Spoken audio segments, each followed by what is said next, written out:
Shalom jemaat sekalian, terima kasih karena sudah menyempatkan waktu untuk hadir di ibadah online ini.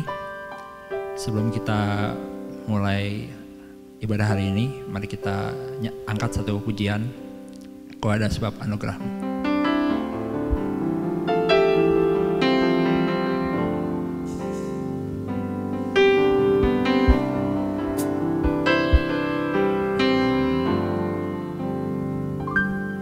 Ku ada sebab anugerah-Mu, ku ada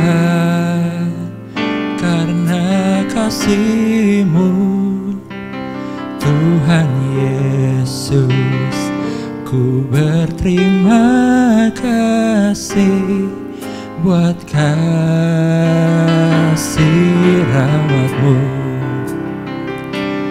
Terima kasih Yesus, Yesus. Terima kasih, hanya anugerah-Mu buat hidupku sekarang. Ku kan memuji-Mu selamanya. Kita ulang lagu ini dari awal. Ku ada sebab anugerah-Mu, ku ada karena kasih-Mu, Tuhan Yesus. Ku berterima kasih buat kasih rahmat-Mu. Terima kasih Yesus, Yesus. Terima kasih, hanya anugerah-Mu buat hidupku sekarang. Ku kan memuji-Mu selamanya. Terima kasih, terima kasih Yesus, Yesus. Terima kasih, hanya anugerah-Mu buat hidupku sekarang. Ku kan memuji-Mu selamanya. Ku kan memuji-Mu selamanya. Ku kan memuji-Mu selamanya.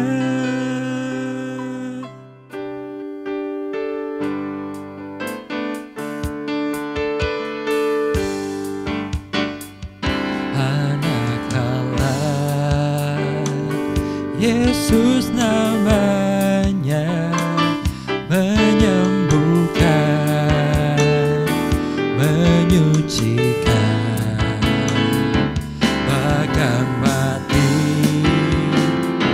tebus dosaku.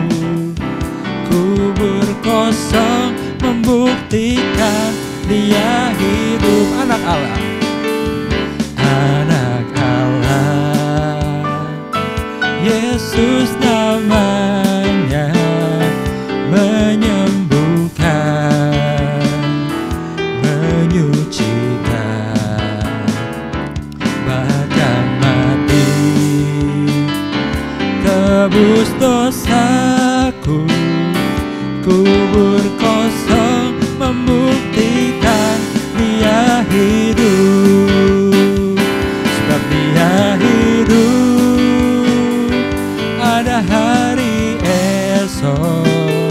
Sebab Dia hidup, ku tak gentar, karena ku tahu Dia pegang hari esok.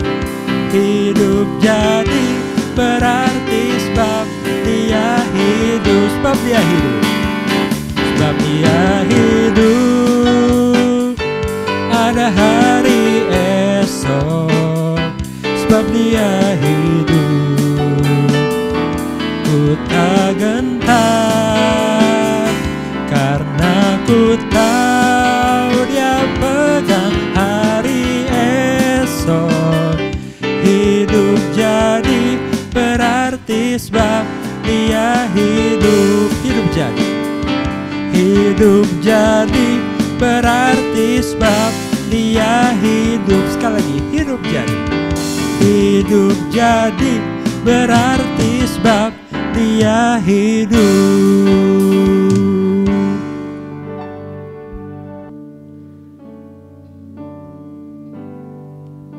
Sekarang tiba saatnya kita untuk mendengarkan renungan yang akan disampaikan. Mungkin banyak hal-hal yang telah mengganggu kita di minggu-minggu ke belakang, tapi kita harus ingat bahwa kita itu akan ada selalu di hatinya Tuhan dan di pikirannya Tuhan. Maka dari itu kita tidak boleh khawatir akan segala sesuatunya. Tiada ternilai akan membimbing kita untuk memasuki renungan.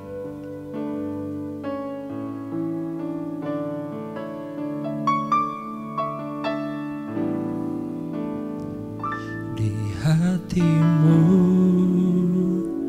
terukir namaku, di matamu terlukis wajahku, bukan karena kuat gagahku, namun hanya karena kemurahan-Mu. Meski terkadang aku terjatuh, tak pernah lelah Kau hampiriku, memelukku dengan cinta-Mu. Betapa besar mulia kasih-Mu. Bagi-Mu Tuhan segala pujian, hormat kemuliaan tiada ternilai. Salib-Mu Tuhan, sungguh berharga Engkau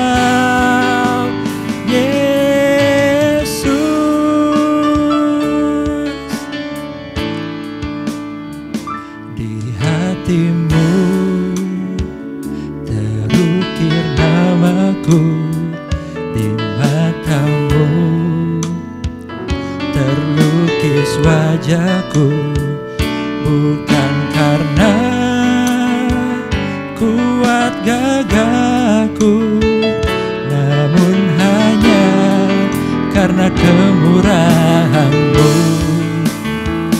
Meski terkadang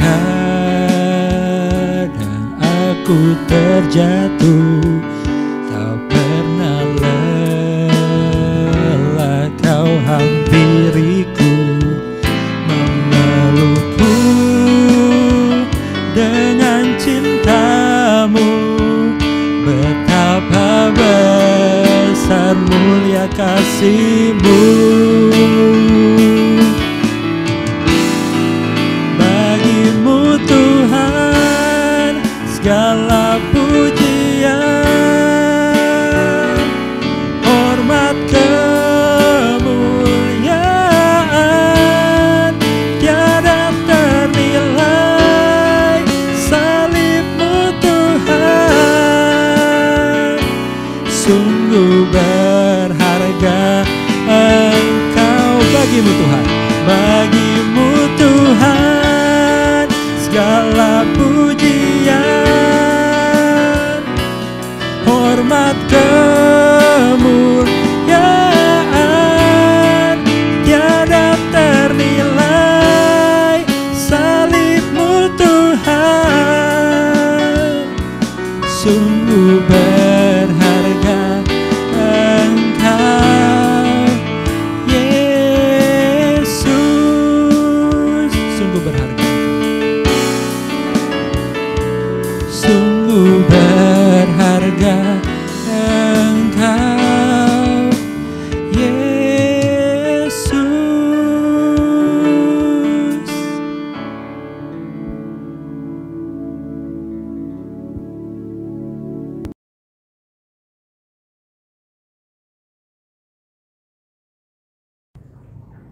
Selamat pagi saudara-saudara yang dikasihi Tuhan. Sudah 2 bulan kita tidak bisa berbakti bersama-sama di rumah Tuhan.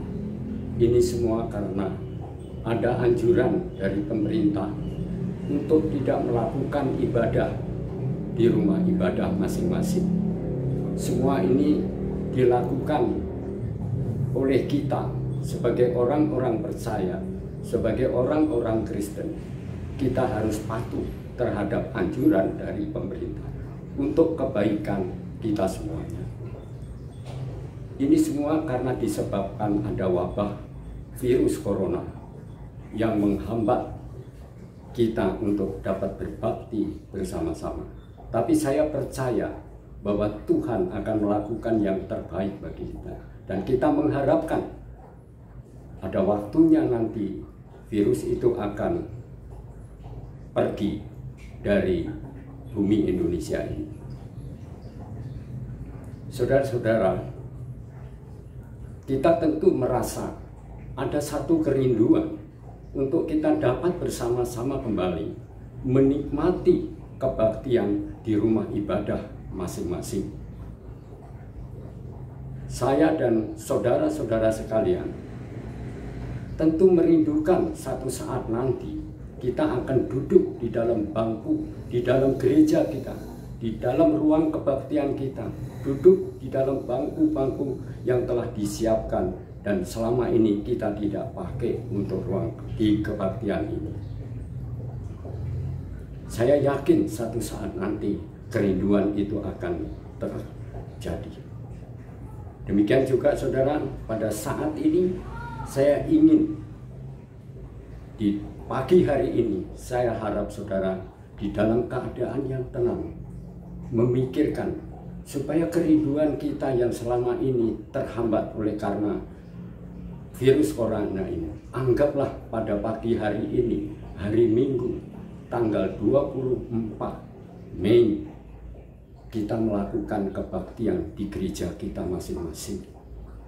Sekalipun itu hanya angan-angan, tapi saya harap saudara berkonsentrasi bahwa kita saat ini sedang duduk di ruang kebaktian bersama dengan saudara-saudara seiman kita.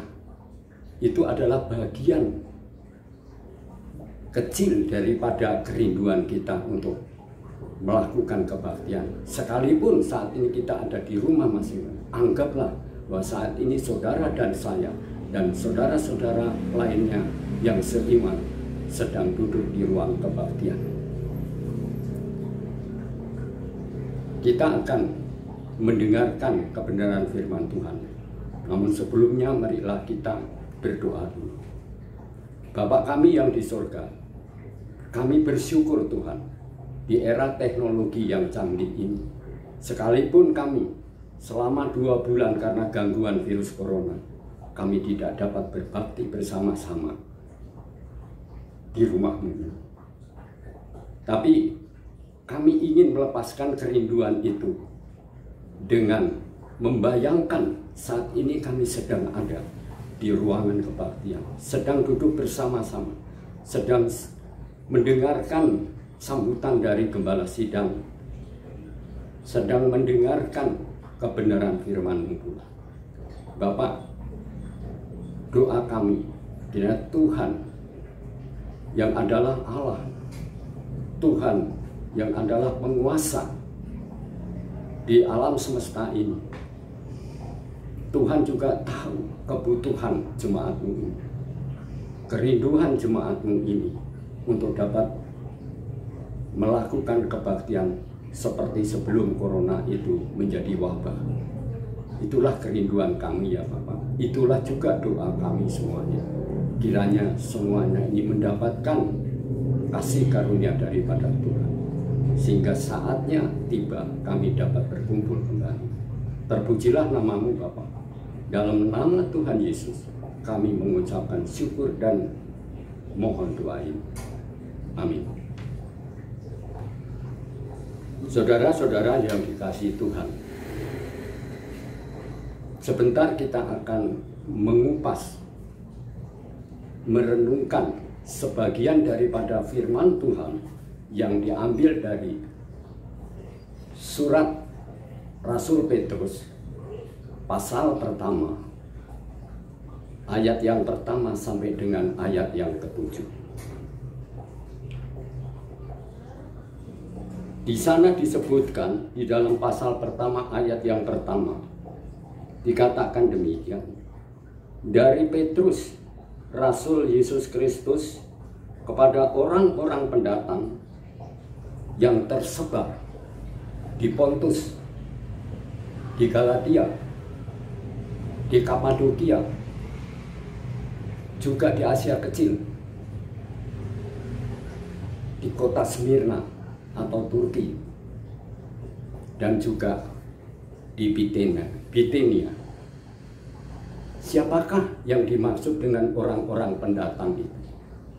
Kalau tadi di awal sebelum doa pembukaan, saya ingin mengajak saudara untuk membayangkan pada saat kita berada di ruang kebaktian, pada saat Gembala Sidang menyambut kita semuanya, pada saat Gembala Sidang berkata, saudara-saudara, jikalau ada di antara saudara yang baru pertama kali ini hadir di ruang kebaktian ini, kami ingin mengenal saudara. Harap saudara bisa mengenalkan diri dengan berdiri sebentar. Itulah kata sambutan dari Gembala Sidang yang setiap minggunya disampaikan. Dan saya percaya pada saat itu, pada saat Gembala Sidang menyampaikan untuk menyapa jemaatnya atau orang-orang yang baru pertama kali hadir, tentu ada yang berdiri, tentu ada yang tidak berdiri. Yang berdiri artinya orang itu yang baru pertama kali hadir. Tentu jemaat tanpa disuruh, dia akan memberikan sambutan secara serentak, yaitu dengan bertepuk tangan. Tanda penyambutan mereka, menerima mereka dengan penuh sukacita. Mungkin ada 2 orang yang berdiri, mungkin ada 3 atau 4. Mereka bukan dari kota Bandung, mereka bukan dari Jemaat Gereja Baptis Bethlehem, tapi mungkin mereka baru pertama kali.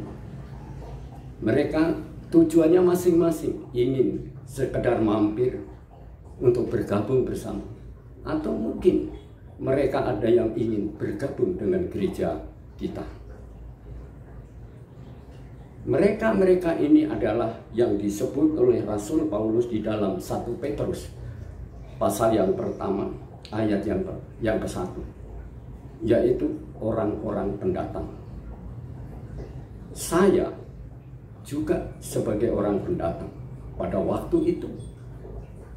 Saya bukan dari kota Bandung, saya juga bukan jemaat Bethlehem, tapi saya dari luar kota. Tapi setelah saya percaya kepada Kristus untuk keselamatan, untuk anugerah keselamatan ini, untuk pengampunan dosa, dan saya datang ke gereja Baptis Bethlehem dan bergabung dengan saudara-saudara lainnya yang lebih dahulu sudah percaya. Dan penggabungan diri saya ambil bagian dalam hal ini seperti apa yang tertulis di dalam surat 1 Petrus pasal 1 ayat yang pertama, yaitu bergabung, yaitu orang-orang pendatang. Mungkin di antara saudara hampir sama dengan saya, ada yang hampir sama dengan saya. Memang versinya berbeda pada waktu itu, zaman Petrus, pada waktu menulis surat itu dengan waktu sekarang. Tapi kesamaannya adalah orang-orang yang sudah percaya bergabung diri kepada gereja-gereja setempat, yaitu gereja Pontus, gereja Galatia, gereja Kapadokia, gereja di Asia Kecil atau gereja Smyrna di Turki, dan juga gereja Bithynia. Itu yang disampaikan oleh Rasul Paulus di dalam suratnya yang pertama dan ayat yang pertama, saudara. Bagaimana posisi kita sekarang? Di pasal pertama ayat pertama posisi kita dengan mereka adalah sama. Tapi bagaimana dengan ayat yang kedua ini? Ayat kedua ini mengatakan yaitu orang-orang yang dipilih sesuai dengan rencana Allah Bapa kita. Apakah kita, posisi kita termasuk orang-orang yang dipilih oleh rencana Allah di dalam Tuhan Yesus Kristus? Dipilih, bukan memilih. Tidak mungkin kita memilih Tuhan Yesus, tidak mungkin kita memilih Allah, tetapi Allah lah yang memilih kita. Itu sesuai dengan rencananya yang agung itu. Apakah semuanya ini seperti apa yang kita alami? Betul, di dalam Yohanes pasal 15 ayat 16 mengatakan demikian. Seperti apa yang difirmankan Tuhan melalui Rasul Petrus di dalam pasal pertama ayat yang kedua, yaitu mereka atau orang-orang yang dipilih sesuai dengan rencana Allah Bapa kita. Jadi Injil Yohanes pasal 15 ayat 16a sama. Kalimatnya berbeda, tapi maksudnya adalah sama. Kita dipilih oleh Tuhan, diberi anugerah keselamatan, itu karena rencana daripada Allah sendiri. Sebagai orang-orang yang dipilih oleh Tuhan, tentu ada bedanya dengan mereka yang belum dipilih ataupun mereka yang tidak dipilih. Tentu ada bedanya. Tuhan akan memberikan perbedaan-perbedaan ini. Kalau kita membaca di pasal 1 ayat yang kedua selanjutnya, yang mengatakan dan yang dikuduskan oleh Roh supaya taat kepada Kristus dan menerima percikan darahnya. Inilah perbedaan bagi orang yang percaya, dimateraikan oleh Roh dan dipercik oleh percikan darah Kristus. Sedangkan mereka yang belum diselamatkan, mereka tidak memperoleh apa yang difirmankan Tuhan di dalam surat Petrus pasal pertama ayat yang kedua ini. Itu perbedaannya, saudara, yang pertama dan yang utama. Supaya apa, saudara? Itu adalah materi yang diberikan oleh Allah kepada orang-orang tebusannya. Dan materi itu tidak bisa dijual belikan. Materi itu adalah sakral. Saudara-saudara yang kasih Tuhan, sebenarnya apa tujuan Tuhan memilih kita, menyelamatkan kita? Kemana tujuan Tuhan yang sebenarnya? Memberitakan Injil, iya. Memberitakan keselamatan, iya. Tetapi di dalam surat 1 Petrus ini, kita tahu bahwa tujuan Tuhan supaya kita, orang-orang yang diselamatkan itu, memperoleh bagian daripada hidup yang kekal. Orang-orang yang diselamatkan itu memperoleh pengampunan yang kekal dan hidup yang kekal.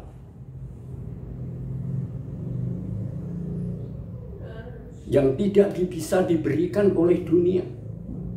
Jadi apa yang tidak bisa diberikan oleh dunia, Allah turun tangan untuk memberikan sesuatu yang tidak terbinasakan, yaitu keselamatan yang sejati dan hidup yang kekal. Apakah dunia bisa memberikan itu?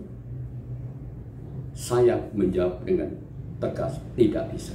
Itulah sebabnya Tuhan sendiri yang memberikan itu, menganugerahkan. Demikian juga di pasal 1 ayat yang keempat, yang dikatakan yang tidak dapat cemar dan tidak dapat layu, yang tersimpan di sorga bagi kamu. Yang tidak dapat cemar, orang-orang sangat lemah, kedagingan kita sangat lemah. seringkali kita melakukan hal-hal yang mencemarkan diri kita sendiri, membuat cemar firman Tuhan, mencemarkan juga orang lain. Apa yang disebut cemar? Justru sebaliknya, kalau kita bicara tentang cemar, dunia selalu mengajarkan, membujuk kedagingan kita untuk melakukan kecemaran. Sebagai contoh tentang pencemar ini, saudara, ada banyak orang yang melakukan hal-hal asusila. Misalnya saja tentang perselingkuhan. Kita tentu banyak mendengar, bahkan melihat, ada yang pernah melihat bagaimana orang-orang yang terpercaya pun, orang-orang yang sudah dimateraikan oleh roh dan percikan darah Kristus pun bisa melakukan perselingkuhan. Suami berselingkuh dengan pasangan lain, istri bisa berselingkuh dengan pasangan lain,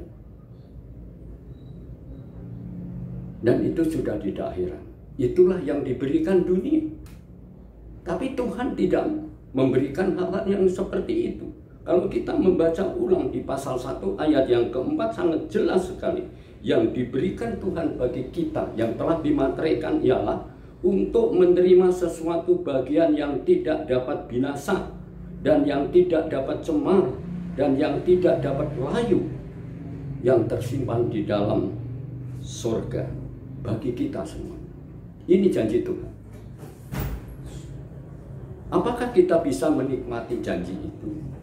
Bisa.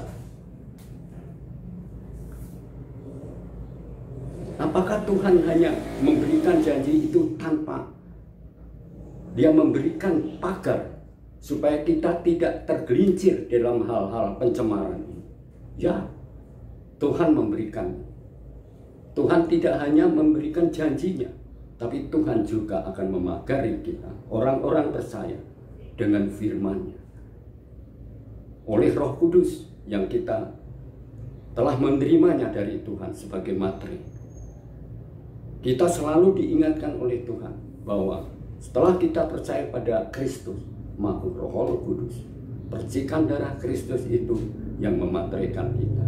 Dan Roh Kudus itulah yang mengingatkan, memimpin kita, menuntun kita sebelum kita sampai tujuan menuju hidup yang kekal itu. Selama kita masih di dunia ini, Roh Kudus itulah yang memimpin supaya kita jangan sampai tersesat.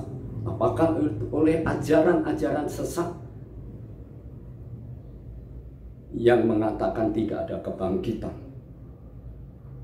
Tapi baru saja beberapa minggu yang lalu kita juga sudah memberkati tentang kebangkitan Kristus di antara orang mati, bahkan kenaikan Kristus di surga untuk menyiapkan apa yang kita perlukan bagi orang-orang yang percaya. Bagaimana cara Tuhan untuk memagari kita supaya kita tidak tergelincir, tidak mencemarkan firman Tuhan, tidak mencemarkan atau menajiskan kekudusan Tuhan? Yaitu di dalam ayat yang kelima yang mengatakan demikian, yaitu kamu yang dipelihara di dalam kekuatan Allah karena imanmu, sementara kamu menantikan keselamatan yang telah tersedia untuk dinyatakan pada zaman akhir. Itu ada satu kekuatan yang disampaikan di dalam ini, yaitu kekuatan dari Allah, pemeliharaan dari Allah. Dan Allah tahu persis kekuatan yang kita miliki. Firman ini mengajarkan pada kita bahwa kita itu sebenarnya rapuh, mudah tergelincir. Tapi Tuhan tidak menginginkan itu. Itulah sebabnya Roh Kudus akan memimpin kita, dan kekuatan Allah akan memelihara hidup kita sebagai orang-orang percaya, sehingga kita tidak jatuh ke dalam dosa lagi, supaya nama Tuhan yang dipermuliakan, supaya nama Tuhan yang ditinggikan. Supaya kita terus ingat dan diingatkan dan dipekakan oleh kehadiran Roh Kudus yang memimpin perjalanan hidup kita. Kita harus peka, kita harus selalu ingat bahwa kita tidak ada kekuatan yang dapat mengcounter bujukan-bujukan yang pedagingan kita. Tapi hanya kekuatan dari Allah, hanya pemeliharaan dari Allah yang menyanggupkan kita dapat bertahan, tidak tergoyah apabila kita tetap di dalam Kristus Yesus. Bagaimana dengan keadaan sekarang ini? Corona yang sudah mewabah. Tentu dalam hal ini ditanggung oleh semua orang. Bukan saja orang yang tidak percaya kepada Tuhan Yesus. Bahkan orang-orang yang percaya pun kena dampaknya, saudara. Ada dua hal yang harus kita hadapi, yaitu bagaimana kita supaya bisa terhindar daripada penularan virus ini. Memang pihak pemerintah sudah dengan jelas memberikan arahan-arahan ya supaya kita tidak tertular dan menularkan virus itu sendiri. Tetapi jangan lupa, saudara, ada hikmat yang Tuhan berikan kepada kita orang percaya. Hikmat yang diambil dari kitab Amsal pasal yang ke-27 ayat yang ke-12 yang mengatakan demikian: kalau orang bijak melihat malapetaka, bersembunyilah ia, tetapi orang yang tidak berpengalaman berjalan terus, lalu kena malapetaka. Ini adalah hikmat yang dari Tuhan yang diberikan kepada Raja Salomo dan tetap tertulis di dalam Alkitab ini untuk mengingatkan kepada kita semua supaya kita juga hati-hati dalam hal ini. Saya lanjutkan tentang kasus corona ini. Itu tentang penularan dan ditularkan. Tapi ada hal lain dari corona, yaitu dampak daripada corona itu sendiri. Dampaknya apa? Mass media banyak mengupas, memberitakan bahwa pegawai-pegawai hotel banyak yang di PHK. Restoran-restoran ditutup, banyak orang-orang yang di PHK. Apakah mereka ada orang Kristen, orang ada, sudah. Bukan saja mereka yang tidak percaya kepada Tuhan, bahkan mereka yang sudah ada di dalam Kristus pun tidak kebal. Mereka juga kena PHK, ada yang kena PHK. Ada yang dipotong honornya, mungkin ada 30%. Mungkin ada 50%. Demikian juga yang berusaha tentu merasa gentar dalam hal ini. Meskipun mereka orang-orang pilihan Tuhan. Yang berusaha, saudara, berusaha yang kecil-kecilan. Yang membuat roti, membuat kue, dagang nasi bungkus, sepi. Modalnya dipakai makan sehari-hari. Berapa bulan, saudara, akan berlangsung corona? Mereka memerlukan dana, tapi semakin lama semakin habis. Usahanya tidak berjalan dengan baik, bahkan lama-lama bangkrut. Kita semua menyadari dan tahu, bukan hanya orang-orang yang percaya, orang-orang yang tidak percaya pada Tuhan, orang percaya pun mendapatkan dampak itu, saudara. Jadi apa yang dilakukan? Apakah Tuhan akan tinggal diam? Apakah Tuhan tidak memperhatikan? Apakah Tuhan lupa kepada janji-janjinya? Tidak. Tuhan tidak pernah lupa. Kita tentu pernah mendengar bagaimana orang harus membayar kontrakan rumah yang sudah tiba waktunya habis. Tapi uang tidak ada. Usaha boleh dikatakan tidak berjalan. Bukan hanya usaha yang besar pun mengalami dampak seperti ini. Tapi apa yang dilakukan? Sekali lagi, apakah Tuhan tahu semua? Tahu. Mengapa Tuhan seolah-olah berdiam? Mengapa Tuhan tidak menolong orang-orang tebusannya? Kalau kita melihat di dalam ayat selanjutnya, yaitu ayat yang ke-6, Tuhan mengatakan, firman Tuhan berkata demikian, yang sesungguhnya merupakan ujian bagi kita semua. Bergembiralah akan hal itu. Sekalipun sekarang ini kamu seketika harus berduka cita oleh berbagai-bagai pencobaan. Dampak dari virus corona begitu luar biasa. Bukan hanya takut tertular atau menularkan, tetapi secara sosial ekonomi dampaknya sangat luar biasa. Menyerang kepada siapapun juga. Tidak luput juga bagi orang yang percaya. Tapi kenapa Tuhan mengatakan bergembira? Karena hal itu, sekalipun sekarang kamu seketika harus berduka cita oleh berbagai-bagai pencobaan. Siapa orang yang tidak berduka cita pada saat usahanya tidak berjalan? Siapa orangnya yang tidak berduka cita di saat dia tidak bisa membayar kontrak rumah? Siapa yang tidak berduka cita di saat dia tidak bisa membayar tagihan rekening listrik? Dan siapa yang tidak berduka cita kalau dia tidak bisa membayar SPP anak-anaknya? Semuanya berduka cita, saudara. Tapi kenapa Tuhan mengatakan bergembira? Alasan Tuhan yang pertama dikatakan di dalam ayat yang kelima tadi, yaitu harus mengandalkan kekuatan dari Allah. Sekalipun kita di dalam duka cita, tetap kita percaya pada janji, mengandalkan janji Tuhan. Karena di dalam ayat yang ke-6 ini juga disebutkan, itu hanya seketika. Artinya ada batas waktu di mana pada saat pencobaan itu berlangsung dan kita tidak bisa menanggungnya, di saat itulah Tuhan akan memberikan jalan keluar. Saudara tentu ingat kisah tentang Ayub. Bagaimana habis-habisan Ayub?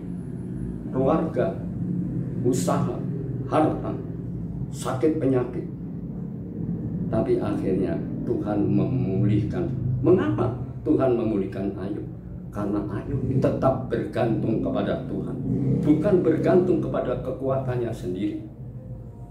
Dan saatnya itu akan tiba bagi kita semua, selama kita tetap percaya pada ada solusi, ada. Tuhanlah yang akan memberi solusinya.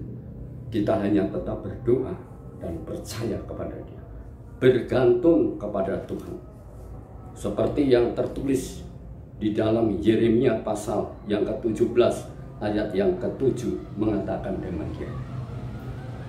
Diberkatilah orang yang mengandalkan Tuhan, yang menaruh harapannya kepada Tuhan. Amin. Diberkati, bukan mengandalkan pada diri sendiri, tapi mengandalkan pada Allah, mengandalkan kepada janji-janjinya, mengandalkan pada pemeliharaan Allah dengan kekuatan yang datangnya dari Allah. Itulah janji Dia, dan semuanya itu akan diakhiri dengan sukacita. Yang penting dalam hal ini, percayalah, taatilah perintah Tuhan, permuliakanlah Tuhan sekalipun kita di dalam duka cita, dan Tuhan akan memberkati kita semuanya. Saudara-saudara, sebagai akhir dari semua itu, ayat yang ke-7 mengatakan demikian. Kita sudah membahas dari mulai pasal 1 ayat 1 sampai dengan ayat yang ke-6. Pasal yang 1 ayat yang ke-7 mengatakan demikian firman.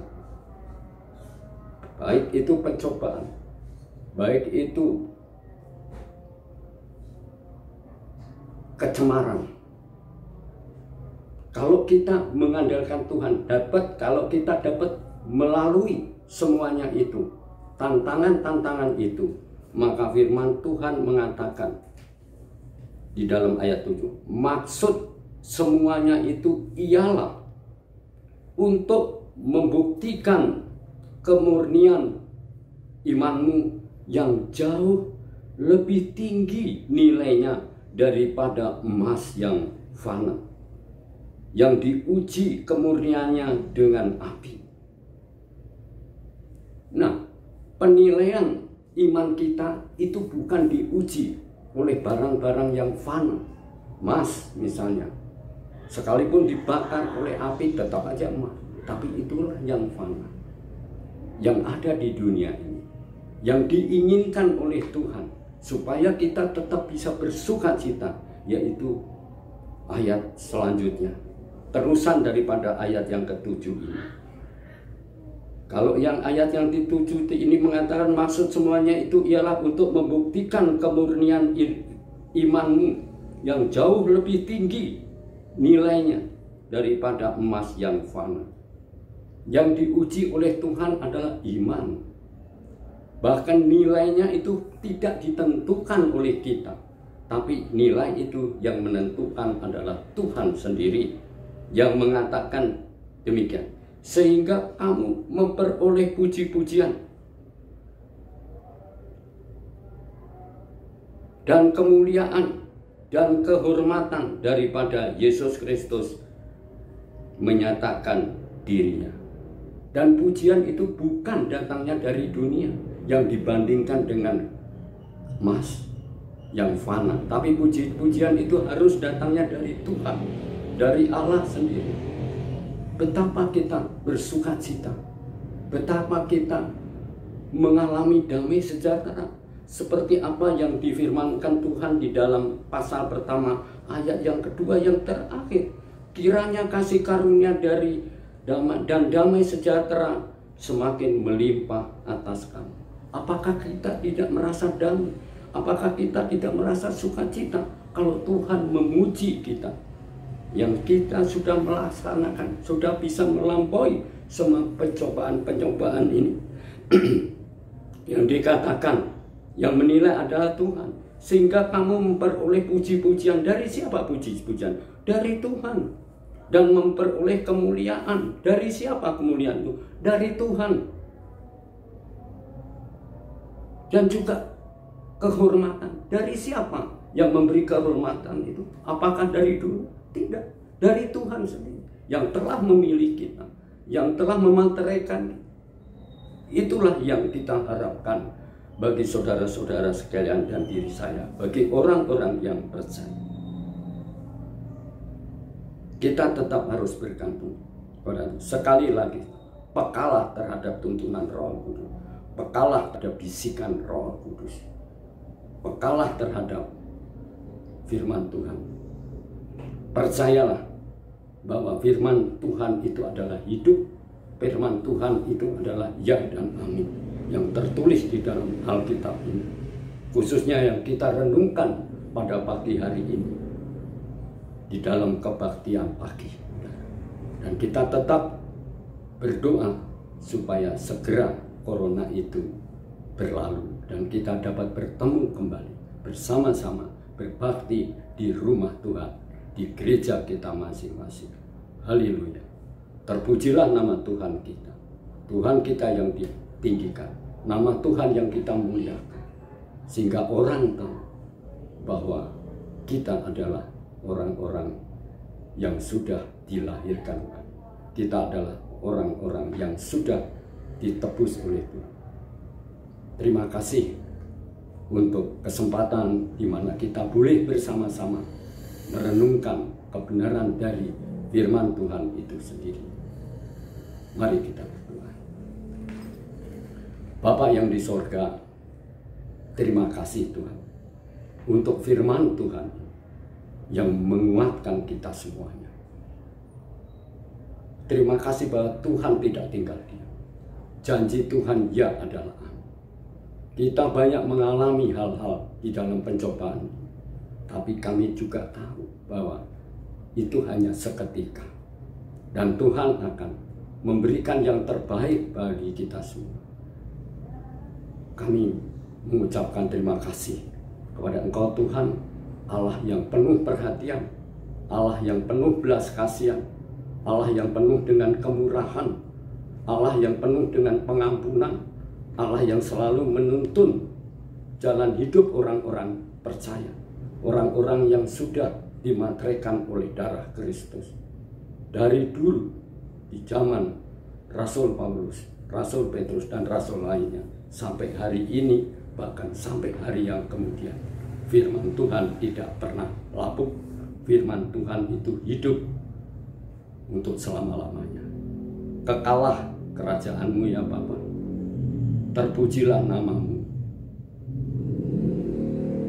Segala kehormatan, segala pujian, semuanya ini kami naikkan hanya di dalam nama, yaitu Kristus Yesus, Tuhan dan Raja kami yang hidup. Haleluya. Amin.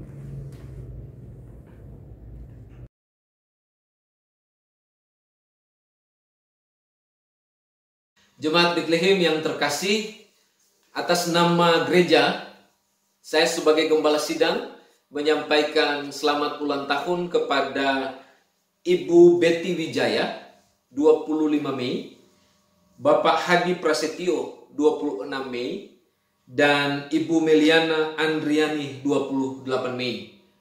Tuhan senantiasa menyertai, memberkati, dan melingkupi dengan kesehatan dan mencukupi segala keperluan dari saudara kita yang berulang tahun pada minggu yang berjalan ini. Tuhan Yesus memberkati. Mari kita tunduk kepala bersama-sama, kita berdoa.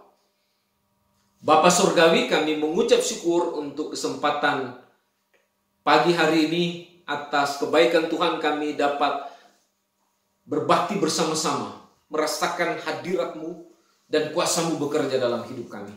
Dan terlebih kami mengucap syukur untuk setiap pribadi yang Tuhan boleh berkati dalam usia mereka. Biarlah tangan Tuhan yang akan campur tangan dan memberkati mereka dengan berkelimpahan. Demikian bagi jemaat-jemaat kami yang dalam keadaan kurang sehat, dalam pemulihan, biarlah Tuhan Engkau menjamah dan memberikan kesembuhan yang kuat dalam hidup mereka. Dan yang sedang bergumul dengan pekerjaan dan usaha, Tuhan campur tangan dan mencukupi segala keperluan mereka. Terima kasih banyak Bapa Surgawi. Terpujilah nama-Mu.